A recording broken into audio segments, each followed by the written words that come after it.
सजयति सिन्धुरवदनो देवो यत्पादपङ्कजस्मरणं वासरमणीरिव तमसारासन्नासति विघ्नानां या कुन्देन्दुतुषारहारधवला या शुभ्रवस्त्रामृता या वीणावरदण्डमण्डितकरा या श्वेतपद्मासना या ब्रह्माच्युतशङ्करप्रभृतिभिर्देवैः सदा वन्दिता सा मां पातु सरस्वती भगवती निःशेषदाढ्यापः मूकं करोति वाचालं पङ्गुं लङ्घयते गिरिमिकृपातमहं वन्दे परमानन्दं माधवं नारायणं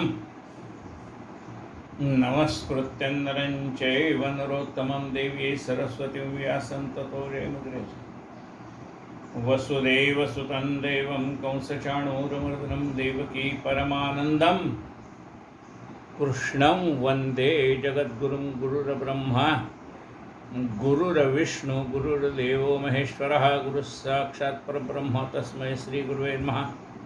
श्रोता वक्ता श्रीराम समर्थ जय जय रघुवीर।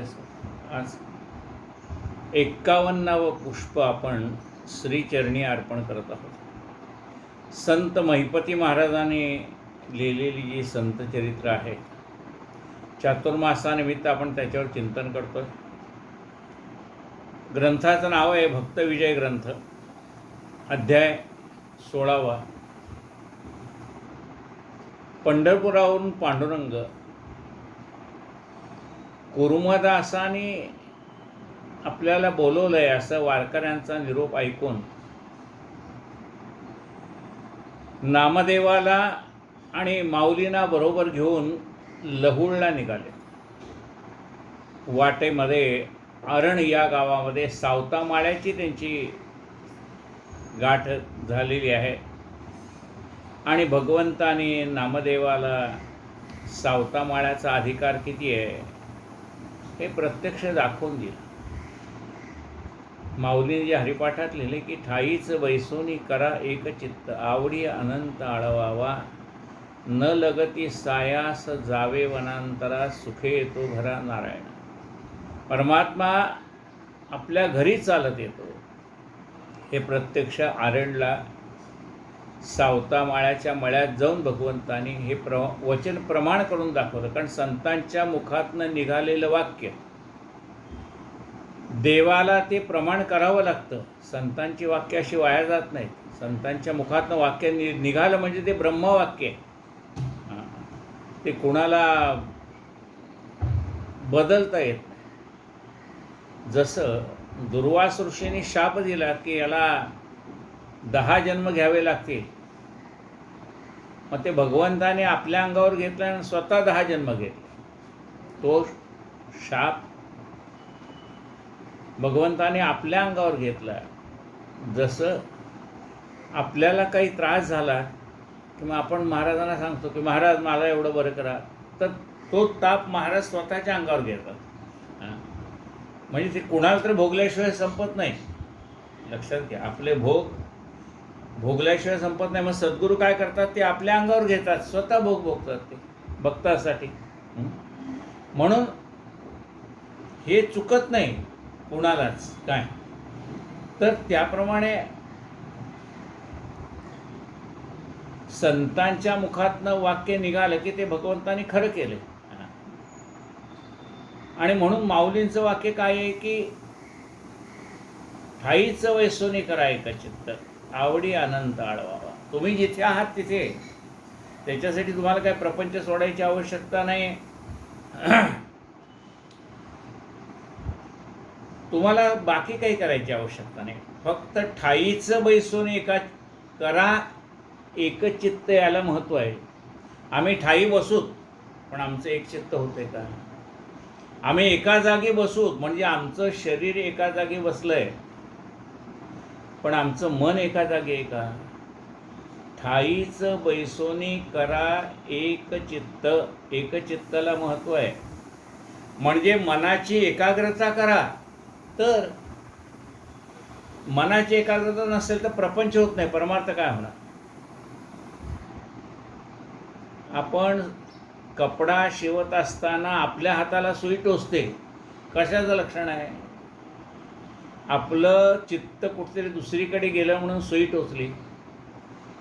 भाजी चिरताना आपलं बोट कापलं जातं, आपलं लक्ष कुठेतरी दुसरीकडे गेलं, बोट कापलं गेलं. दूध तापवायला म्हणून गॅसच्या समोर उभे आहेत, पण आपले चित्त विचलित झालं आणि आपल्या समोर दूध वाया जातं, आपल्या समोर पोळी करपते. काय झालं? चित्त विचलित झालं. म्हणजे चित्ताची एकाग्रता ढळली. मग चित्ताची एकाग्रता नसेल तर प्रपंच धड होत नाही, परमार्थ कसा होणार? आणि म्हणून माऊली म्हणतात की ठाईचं वैसोनी करा एक चित्त.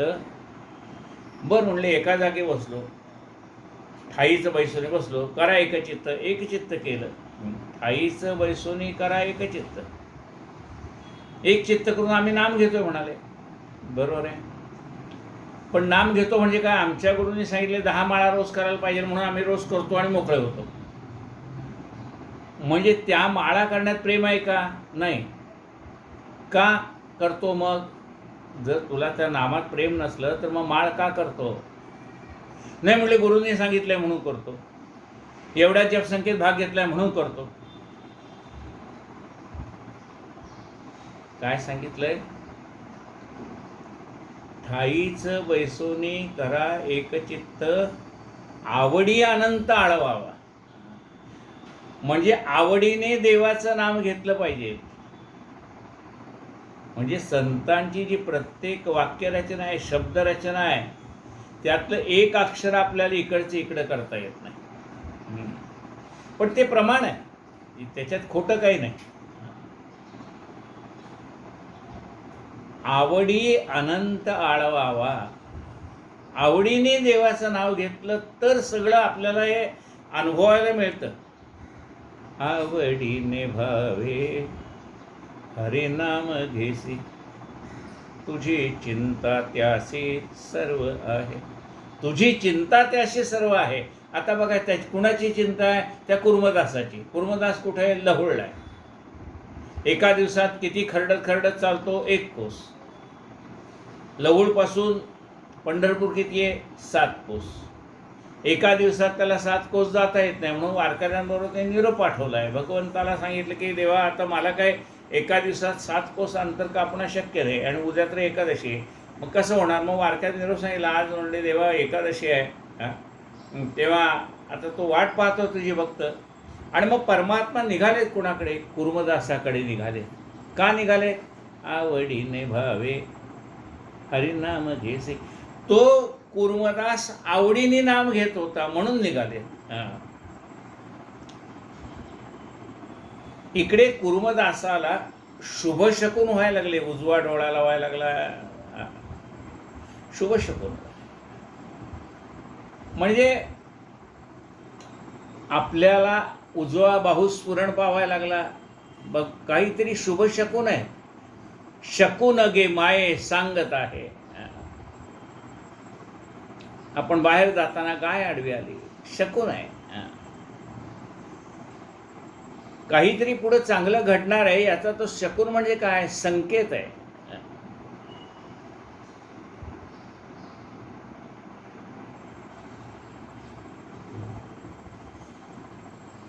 असो निज भक्तांच्या समागमे करून. मग आता कोण कोण निघाले? पहिल्यांदा पांडुरंग, नामदेव आणि ज्ञानेश्वर माऊली निघाले होते. आता वाटेत सावता घेतलाय, सावत्याला बरोबर घेतलाय, आणि चौघेही निघाले. इकडे कुर्मदासाला शुभ शकून होत आहे. असो निज भक्तांच्या समागमे करून आनंदे चाले जगज्जीवन, तो कुर्मदासाशी उत्तम शकून निज अंतरी होत असे. जैसा मेघवर्षता मेदिनी, पूर्वेशी चमके 14 महिने, आणि उत्तर दिशेकडून वायू मंजुळ येत असे. जैसा मेघवर्षता मेदिनी, पूर्वेशी चमके 14 महिने. जसा पाऊस पडताना पूर्व दिशेला विजा चमचम चमकतायत, आणि उत्तर दिशेकडून सुंदर असा वायू येतोय, आणि उत्तर दिशेकडून वायू मंजुळ येत असे. तेवी भेटेस येतो आनंद घना, म्हणून उज्ज्वलवतो लोचना, आणि घडी घडी बाहुस्फुरण होती शकुन कुर्मदासा. जेवी ओरसोने ताने गाय वत्सावासे धावून जाय, तैसे चाले पंढरीराय आनंदन समायंतरी. ज्याप्रमाणे तान्या बाळकाला भेटायला ती गाय त्या वासराला भेटायला धावत येते, तसा पांडुरंग आलाय धावत. कुठे? लहुळला, कुर्मदासाला भेटायला. जेवी ओरसोने ताने गाय वत्सापाशी धावून जाय, तैसे चाले पंढराय आनंदनमा समायांतरे. कूर्मदासे देखोनी जगज्जीवन, सद्भावे घातले लोटांगण, देखोनी क्षेमालिंगन चहुभुजे धरियला. आता त्याने लोटांगण घातलं म्हणजे काय? हळूहळू खुरडत येत होता, तसंच त्याने अंग खाली लावलं, हात नाही पाय नाही, तसंच भगवंतापुढे डोकं ठेवलंय. भगवंताने चारी हाताने त्याला मिठी मारली. कुणाला? कुर्मदासाला. चहुभुजे धरियला सप्रेम. काय म्हटलंय बघा भगवंतानी, माऊलीने गीतेमध्ये सांगितलंय. देव म्हणतो मला भक्ताला भेटायची एवढी आहे, आवड आहे. दोही वरी दोन भुजा, घेऊन आलो अधोक्षजा. अरे मला हे दोन हात माझ्या भक्ताला भेटायला कमी पडायला लागले, म्हणून मी आणखीन दोन हात बरोबर घेऊन आलोय. दोही वरी दो भुजा, घेऊन आलो अधोक्षजा. दोन हात, त्यांनी माझं समाधान होईना म्हणून आणखीन दोन हात, चहू हाताने भगवंत भेटलेत भक्ताला.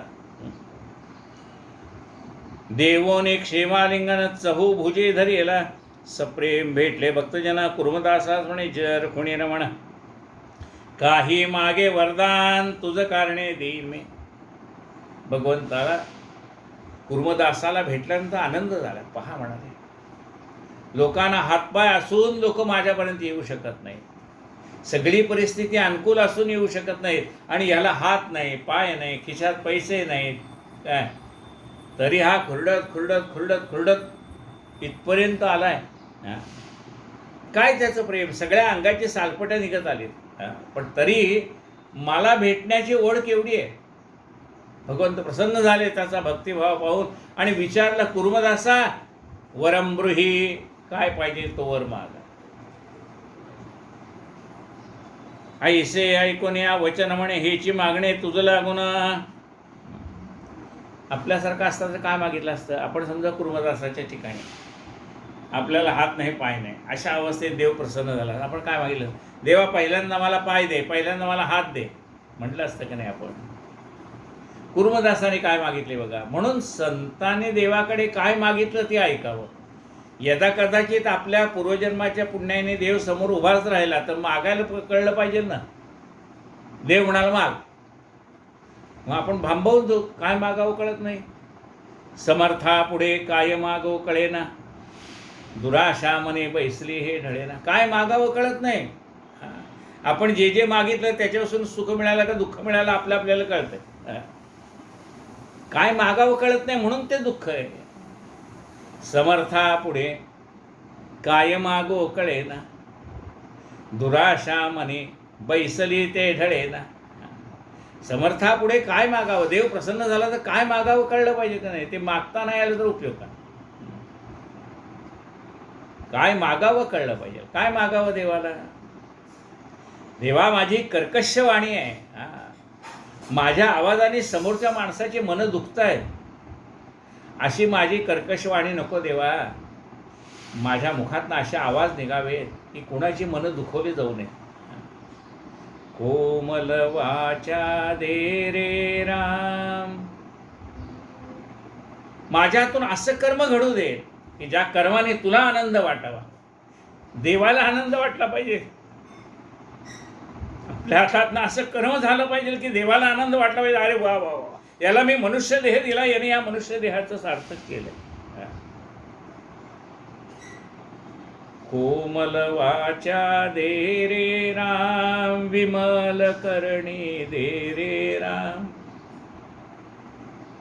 शब्द मनोहर दे रे राम, सावधपण मज दे रे राम, बहुत पाठांतर दे रे राम, दास म्हणे रे सद्गुणधाम, उत्तम गुण मज दे रे राम.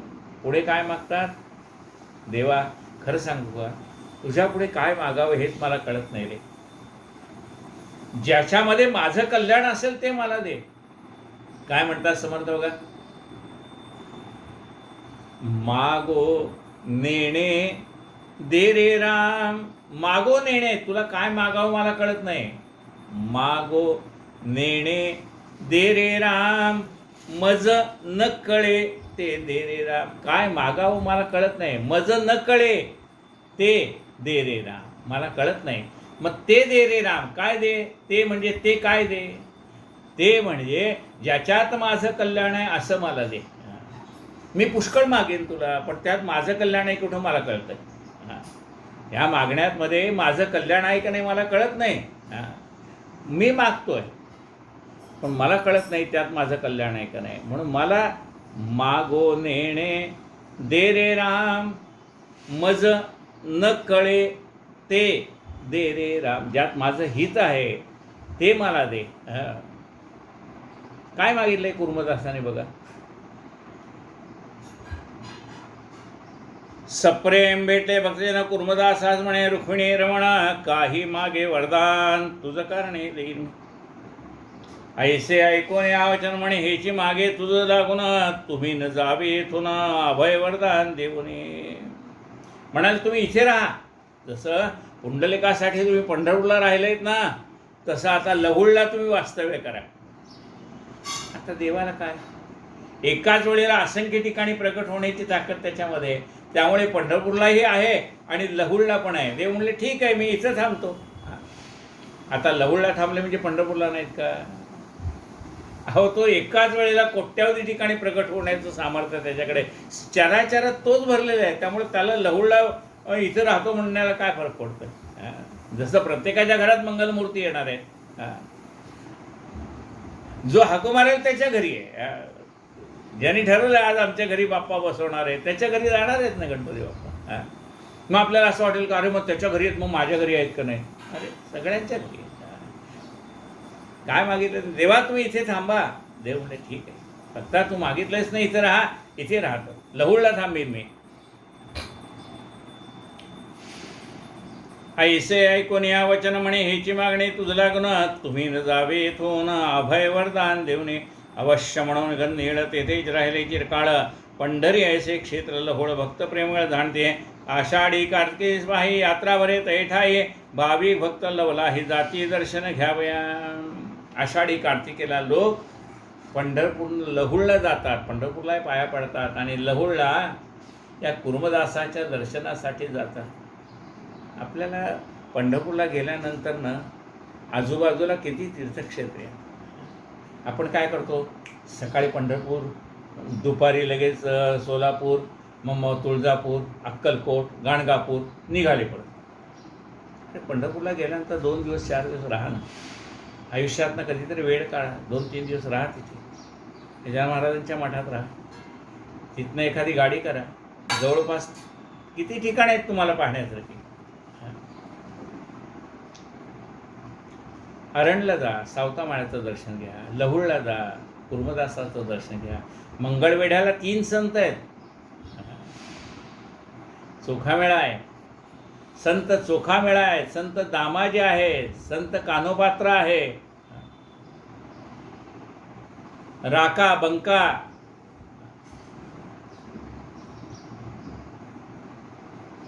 तुम्ही आजूबाजूला फिरा, आजूबाजूला तीर्थक्षेत्र आहेत, पाहता आलं पाहिजे. आपल्याला काय घाई आहे फार. अवश्य म्हणून गणनीय तेथेच राहिले चिरकाळ, पंढरी ऐसे क्षेत्र लहुळ भक्त प्रेमळ जाणते. आषाढी कार्तिकी सवाही यात्रावर येत येठाये, भावी भक्त लवलाये जाती दर्शन घ्यावे. पुढले अध्याय रसाळ कथन श्रोती करावे, स्वस्थ मन जैसा कृपण पाहता जण होय तल्ली निज प्रीती. पुढच्या अध्यायामध्ये आता नवीन कथा ऐकूया. काय म्हटलंय पहा, ज्याप्रमाणे एखाद्या कंजूस माणसाला धन मिळाल्यानंतर किती आनंद होतो, तसं भक्तकथा ऐकताना भक्तांना आनंद होतो. पुढील तेवी कथेस जीवन अवधान सादर परिसा भक्तजन महिपती तुमचा रजक्कण वंदितो चरण निज प्रीती. स्वस्ती श्री भक्त विजय ग्रंथ ऐकता तृष्टेल जगन्नाथ प्रेमळ ऐका भाविकोक्त षोडशाध्याय रसाळा श्रीकृष्णार्पणस्तु. श्री रुक्मिणी पांडुरंगार पडमस्तु. श्री गणेशाय नमः. श्री गणेशाय नमः. सर्वात पहिल्यांदा मंगलमूर्तीचं स्तवन कशासाठी सर्वांनीच केलं. कुठलाही ग्रंथ पहा, पहिल्यांदा मंगलमूर्तीचं स्तवन. ज्ञानेश्वरीचा ग्रंथ उघडला तर पहिल्यांदा ओम नमोजी आद्या वेद प्रतिपाद्या जय जय स्वसंवेद्या आत्मरूप देवा तुची गणेशु सकल मती प्रकाशू म्हणे निवृत्ती दासू अवधारी होवी. देवा तूची गणेशो, आकार तो ब्रह्मा, उकार तो विष्णू, मकार महेश. हे तुझ्यापासून, हे विश्व सगळं तुझ्यापासून निर्माण झालंय. गणपतीचं स्वरूप कसं आहे? ओम. अ उ म आणि वरती अर्धचंद्र आहे. ओम 3.5 अक्षराचा शब्द आहे ओम. मग ह्या ओम मध्ये कोण आहे? आकार तो ब्रह्मा, उकार तो विष्णू, मकार तो महेश आणि अर्धमात्रा आहे ती माया आहे भगवंताची. तेव्हा हे स्वरूप आहे. ओंकार प्रधान रूप गणेशाचे हे तिन्ही देवाचे जन्मस्थान. ओंकार प्रधान रूप गणेशाचे. ओंकार प्रधान रूप आहे. मंगलमूर्तीचं स्वरूप कसं आहे? ओंकार प्रधान. आता गीतेमध्ये काय सांगितलंय? ओम इत्तेक्षरी ब्रह्म. ओम हे एकाक्षरी ब्रह्म आहे. हे शब्दामध्ये जर त्या ब्रह्माला शोधायचं झालं तर ओम ह्या अक्षरात ते ब्रह्म आहे. श्री गणेशाय नमः. श्री कृष्णाय नमः. अजी नवरवर्तले अद्भुत जे भक्त विजय पातला वसंत म्हणून सज्जना जनवनात गौरव होऊ दिले. अर्थाची प्रभा भक्ता जाण बोधाचा शीतळ सुटला पवना झेणी जिज्ञासु वृक्षा संकृण फुटो पाहे करे. अर्थार्थाच्या पल्लव शाखा सज्ञान पुष्पे आली रेखा विज्ञान स्थिती अमोलिका फळे आली अविनाश. ऐसे शृंगारुनी वन दिसे अति शोभायमान त्रिविध तापे संतप्त जनते बैसले येऊन छयस. अर्थार्थाच्या पल्लव शाखा कसं आहे बघा. अर्थाची प्रभा फाकता जाण बोधाचा शीतळ सुटला पवन. शब्दातलं काय आहे? शब्दातनं अर्थ प्रगट होतो. शब्दार्थ, वाच्यार्थ, लक्षार्थ, गुह्यार्थ, तत्वार्थ. एकाच शब्दातनं हे अर्थ तयार होतात. प्रत्येक शब्दातनं निघालेला अर्थ वेगळा आहे. म्हणजे असं म्हटलंय की एकही अक्षर असं नाही की ज्याला मंत्राचं सामर्थ्य नाही. म्हणजे प्रत्येक अक्षरात मंत्राचं सामर्थ्य आहे. अक्षरम अमंत्रम नास्ती असं म्हटलंय. काय? एकही अक्षर असं नाही की ज्यातनं मंत्र निर्माण होत नाही. म्हणजे प्रत्येक अक्षरात मंत्र, त्याला बीज मंत्र म्हटलंय. म्हणजे प्रत्येक अक्षरात संपूर्ण मंत्राचं सामर्थ्य भरलेलं आहे. मग ही जी शब्दरचना तयार झाली त्यातनं निर्माण होणारा हा जो अर्थ आहे, काय म्हटलंय, फार सुंदर वर्णन केलं बघा. अर्थाची प्रभा फाकता जाण. नुसते शब्द वाचून आपल्याला काही कळलं नाही, पण ह्या शब्दातला अर्थ जसा फुलत जातो ना, म्हणजे जसा फुलातला सुगंध चारी दिशेला पसरत जातो, तसं हे जे कमळ आहे ना, कमळ जसं उमलतं ना, तसा शब्दातला अर्थ असा उमलत जातो. फाकत जात आहे ते. सहस्त्र आपण मध्ये फेसबुकला पाहिलं असेल, सहस्त्र दल असणार कमळ. तसं हे शब्दाचं जसं जसं उमलत जात आहे ना, तसतसे अर्थ फाकत जात आहेत त्याचे.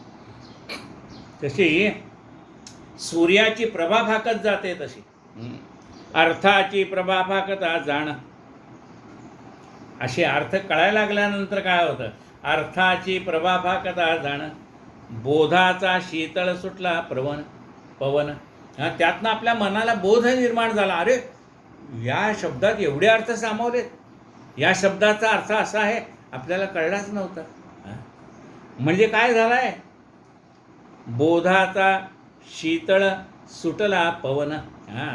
त्यातनं बोध आपल्याला निर्माण व्हायला लागला, त्या शब्दाचे अर्थ कळायला लागले, त्यातला गुह्यार्थ कळायला लागला, त्यातला तत्वार्थ कळायला लागला, त्यातला लक्षार्थ कळायला लागला.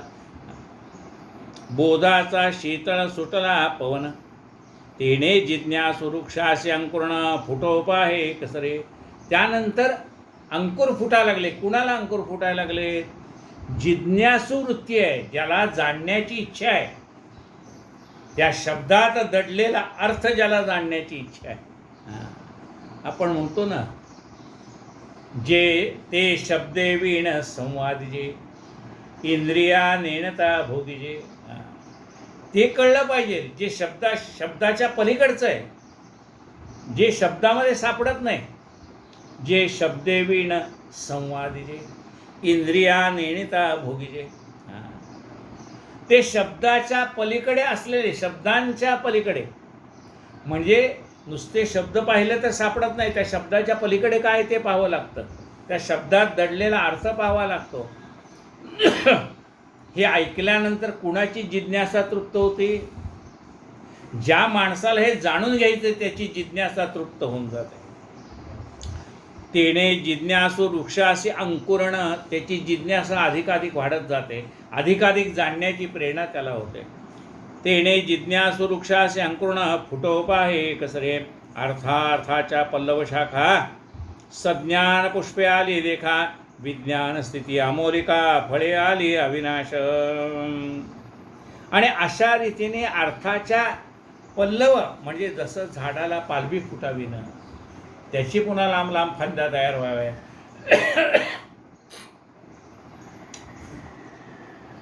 पाहोनी शब्दाचा आवाका. शब्दाचा आवाका, तो शब्दाचा आवाका केवढा मोठा आहे. त्याला पानं फुलं फळं येत जातात. कसली फळं आहेत, कसली फुलं आहेत बघा. अर्थाच्या पल्लव शाखा, सज्ञान पुष्पे आली देखा, विज्ञान स्थिती अमोलिका, फळे आली अविनाश. सज्ञान फुलाली म्हणजे ज्ञान प्राप्त झालं. ज्ञान प्राप्त झाल्यानंतर पुढे काय आलं, फळं आली. कशाची फळं आली, विज्ञानाची फळं आली. विज्ञानाची फळं आली म्हणजे काय, त्याचा प्रत्यक्ष आपल्याला अनुभव यायला लागला. हे नुसते शब्द नाहीत, संतांच्या मुखातनं बाहेर पडलेले नुसते शब्द नाहीत, त्या शब्दाला सामर्थ्य आहे हे कळायला लागलं. आणि ते सामर्थ्य आपल्याला अनुभवाला यायला लागलं की खरंच भाऊ भगवंताने सांगितलेलं आहे, त्या शब्दात खरोखर अर्थ भरलेला आहे. त्या शब्दाची, त्या अनुभवाची प्रचिती आपल्याला यायला लागते. विज्ञान स्थिती अमोलिक, फळे आली अविनाश. आता अविनाश फळ आहे, बाकीची फळं खराब होऊन जाणार आहेत. अविनाश फळ आहे. अविनाश म्हणजे नाश न पावणारी. काही काही फळं बघा दुसऱ्या दिवशी खराब होऊन जातात. हे अविनाशी फळ आहे. अविनाशी फळ म्हणजे काय, ज्याला अनुभव आला तो तृप्त झाला, आता ते कधी नाशणार नाही. म्हणजे काय, दुधाचं तुपात रूपांतर झालं, आता नाशणं संपलं. मध्ये भीती होती नासायची. दुधाचं दही, दह्याचं ताक, ताकाचं लोणे, आणि लोण्याचं काय आहे, तूप. एकदा तूप अवस्थेला जाऊन पोचलं की त्याची एरझार संपली, मग आता नाशणं संपलं. बीज भाजून केली लाही. बीज पुन्हा पुन्हा रोपता येत होतं, पुन्हा पुन्हा अंकुर त्याला फुटत होते, पण ती भट्टीत नेली आणि त्याची लाही करून आणली. बीज भाजून केली लाही. लाही आणतो ना आपण काल्याला, बीज भाजून केली लाही. आता लाही केली म्हणजे काय? लाह्या कशासाठी आहे? एकदा का ती बीज भाजून गेलं की आता पुन्हा त्याला जमिनीत पेरलं तरी उगवणार नाही. म्हणजे याला मुक्त अवस्था प्राप्त झाली. पुनरुपी जन्म पुनरुपी मरणम संपलं, म्हणून तो काल आहे. बीज भाजून केली लाही. लाह्याचा काला कशासाठी आहे हे कळण्यासाठी आहे. फळे आली अविनाश ऐसे शृंगार निवन दिसे अति शोभायमान त्रिविध तापे संतप्त जन ते बैसले येऊन छायसी. मग अशा ठिकाणी या निर्माण झालेल्या झाडाच्या खाली कोण येऊन बसले हो? जो त्रिविध तापे तापला तो परमार्थासी योग्य झाला. जो त्रिविध तापाने तापलेला आहे तो ह्या वृक्षाच्या खाली सावलीला येऊन बसलाय. ह्या संतकथा म्हणजे काय? हे वृक्ष आहेत, ह्याच्या सावलीला आपण येऊन बसलेलो आहोत. त्रिविध तापे संतप्त जन ते बैसले येऊन छायसे. जीवन मुक्त ते राजहंस ते स्थळी क्रीडावयास निज भक्त कथा ते सुरस सेविती राजस निज प्रीती. आणि अशा ह्या वनात ह्या चाललेल्या कथा ऐकण्यासाठी कोण आलेत? जे जीवनमुक्त झाले, ज्यांना आता काही मिळवायचंच नाही आहे, ते कथेला आलेले आहेत. आता आपण पाहतो ना सत्यानारायणाच्या कथेत काय आहे? शुकशौनकादी ऋषी कथा ऐकायला बसलेले आहेत. आता जे जीवनमुक्त झाले त्यांना काय ऐकायचं आहे? अहो MA PhD सगळं ज्याचा अभ्यासच पूर्ण संपला त्याला आता नवीन काय आहे? पण तरी सुद्धा ते ऐकायला येऊन बसलेत. बघा काय म्हटलंय? जीवन मुक्त ते राजहंस ते स्थळी क्रीडावयास निज भक्त कथा ते सुरस सेविती राज निज प्रीती. ज्यांनी परमेश्वराला आपल्या स्वाधीन करून घेतलेल्या असे संत मंडळी कथा ऐकायला येऊन बसले, त्यांना आता काही मिळवायचं शिल्लक आहे का हो? त्यांना तर देव भेटलाय, पण ते सुद्धा कथेला आलेत. जीवन मुक्त ते राजहंस ते स्थळी क्रीडावयास निज भक्त कथा ते सुरस सेविती राजस निज प्रीती. कोणी अज्ञान आहेत जनते दुरुनी विलो किती हे वन पुष्पी फळी शोभामान देखता संपूर्ण मन निवाले. जे अज्ञानी आहेत, ज्याला या परमार्थातलं सामर्थ्य माहीत नाही, अशा अज्ञानी माणसं कुतूहल दृष्टीने पाहतायत कुठे कीर्तन चाललंय, प्रवचन चाललंय, पुराण चाललंय. का हो? कसली गर्दी एवढी? अहो तिथं कथा चालली, पुराण चाललंय. मग त्याला असं वाटतं अरे इतकी माणसं एकाग्र मनाने हे श्रवण करतायत, त्या अर्थी काहीतरी ऐकण्यासारखं आहे. त्यालाही जिज्ञासा निर्माण होते, काय आहे एकदा बघू तरी. कोणी अज्ञान आहेत जनते दुरून विलोकिती हे वन पुष्पी फळी शोभायमान देखता पूर्ण मन निवाले. मागील अध्यायी कथा गोमटी कुर्मदासाच भेटले जगजेटी तयास सांभाळून कृपादृष्टी करीत सुख गोष्टी निज प्रेमे. आता वैराग्य माझी शिरोमणी राका कुंभार वैष्णव ज्ञानी त्याचे चरित्र साळवाणी परिसाश्रवणी भाविको. आता वैराग्याचा शिरोमणी म्हणजे वैराग्य निर्माण झाले अनेक संत आहेत, पण त्या संतांमध्ये वैराग्याचा शिरोमणी म्हणून ज्याचं वर्णन केलंय तो राका कुंभार.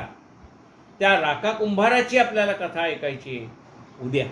कायेन वाचा मनसेंद्रियर्वा बुद्ध्यात्मना वा प्रकृती स्वभावात् करोमि यत्तं सकलं परस्मै नारायणायति समर्पयामि.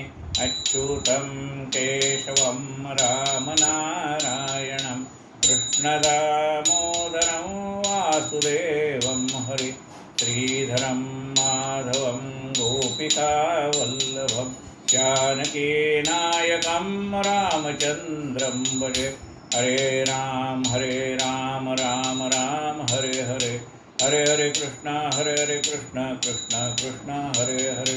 हरे राम राम राम हरे हरे, हरे हरे कृष्ण कृष्ण कृष्ण हरे हरे. सद्गुरु गजानन महाराज की जय. अनंत कोटी ब्रह्मांड नायक महाराजाधिराज योगिराज परब्रह्म सच्चिदानंद भक्त प्रतिपालक शेगाव निवासी समर्थ सद्गुरु श्री गजानन महाराज की जय. पुंडलिक वरदा हरी विठ्ठल. श्री ज्ञानदेव तुकाराम पंढरनाथ भगवान की जय. माऊली ज्ञानेश्वर महाराज की जय. जगद्गुरु संत तुकाराम महाराज की जय. जय जय रघुवीर समर्थ.